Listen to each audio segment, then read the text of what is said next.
جتنا اب خوبصورت ہے اس سے کئی زیادہ جنت میں خوبصورت تھا۔ مور کی خوبصورتی پہ سبھی پرندے فدا تھے، لیکن ان سب خوبیوں کے باوجود مور سے ایک کون سی غلطی ہو گئی جس سے اللہ نے مور کو جنت سے نکال دیا۔ اللہ نے جب حضرت آدم علیہ السلام اور اماں حوا کو پیدا فرمایا، اس کے بعد ان کو جنت میں بھیج دیا۔ وہ دونوں جنت میں بہت ہی پرسکون رہتے تھے، بہت ہی زیادہ میوے پھل کھایا کرتے تھے، لیکن ایک اناج جس کو کھانے سے اللہ پاک نے انہیں منع فرمایا اور وہ اناج گندم تھا۔ چونکہ شیطان حضرت آدم علیہ السلام کی وجہ سے ہی جنت سے نکالا جا چکا تھا، اسی وجہ سے شیطان کی حضرت آدم علیہ السلام سے دشمنی ہو گئی تھی۔ شیطان یہ چاہتا تھا کہ وہ کسی بھی طرح حضرت آدم علیہ السلام کو جنت سے نکال دے اور ساتھ میں اماں حوا کو بھی جنت سے نکال دے۔ جب شیطان کو یہ خبر ہوئی کہ حضرت آدم علیہ السلام کو تمام میوے کھانے کی اجازت ہے لیکن گندم کھانے کی اجازت نہیں ہے، تو شیطان انتقام کی آگ دل میں لیے جنت کے دروازے کے پاس بیٹھ گیا اور 300 سال تک وہاں پر بیٹھا رہا۔ کوئی جنت کے دروازے سے باہر آئے اور شیطان اس سے بات کر سکے۔ ایک دن اچانک سے مور جنت سے باہر آ گیا۔ شیطان اس کو دیکھتے ہی بہت خوش ہو گیا۔ شیطان نے پوچھا، اے خوبصورت پرندے، تم کون ہو؟ مور بولا، میں مور ہوں۔ اب تم اپنا تعارف کرواؤ۔ شیطان جواب دیا کہ میں عالم قریبیہ کا ایک فرشتہ ہوں، میں اللہ پاک کی عبادت سے ایک پل بھی غافل نہیں ہوں۔ میں چاہتا ہوں کہ میں جنت میں جاؤں، وہاں کی نعمتوں کا اپنی آنکھوں سے مشاہدہ کروں۔ شیطان مور سے کہنے لگا، تم مجھے جنت کے اندر لے جاؤ، میں تمہیں 3 ایسی باتیں بتاؤں گا جس سے تمہیں ابدی زندگی حاصل ہو جائے گی، تمہیں بڑھاپا اور بیماری نہیں آئے گی، تم ہمیشہ جنت میں ہی رہو گے۔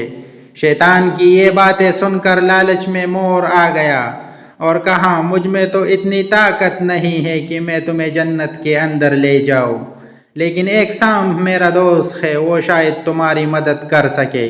یہ کہہ کر مور سانپ کے پاس آیا، اس کو ساری بات بتائی۔ سانپ بھی شیطان کی باتوں سے بہت خوش ہو گیا، پھر شیطان کو اپنے منہ میں چھپا کے جنت میں داخل ہو گیا اور یوں شیطان اپنی چال میں کامیاب ہو گیا۔ جنت کے تمام نگہبانوں کو یہ معلوم تھا کہ شیطان یہ چال چل رہا ہے اور جنت میں داخل ہو چکا ہے۔ فرشتے شیطان کو جنت سے نکالنے لگے، تب ہی اللہ پاک کا حکم آیا کہ اس کو ابھی تک جنت میں ہی رہنے دیا جائے۔ وہ فرشتے اللہ کے حکم سے رک گئے۔ شاید یہ حضرت آدم علیہ السلام کا امتحان تھا۔ شیطان حضرت آدم علیہ السلام کے پاس اور اماں حوا کے پاس جا کر اپنی محبت کا اظہار کرنے لگا۔ وہ دونوں ہی شیطان کو پہچان نہ سکے، کیونکہ ماضی کے مقابلے میں شیطان کی شکل تبدیل ہو چکی تھی۔ شیطان کہنے لگا کہ میں جانتا ہوں کہ آپ دونوں ہمیشہ جنت میں اسی طرح زندگی گزارے، ہمیشہ خوش رہے۔ حضرت آدم علیہ السلام اس کی بات بہت غور سے سننے لگے۔ شیطان نے کہا، اگر آپ میری بات مان جائے تو آپ کو جنت کی اور بھی تمام سہولتیں مل جائیں گے۔ حضرت آدم علیہ السلام شیطان کے بہکاوے میں آ کر کہنے لگے کہ یہ کس طرح ممکن ہے؟ شیطان کہنے لگا، ایک گندم کا دانہ اگر آپ دونوں چکھ لے تو آپ کو ابدی حیات حاصل ہو جائے گی اور آپ جنت میں ہی رہیں گے۔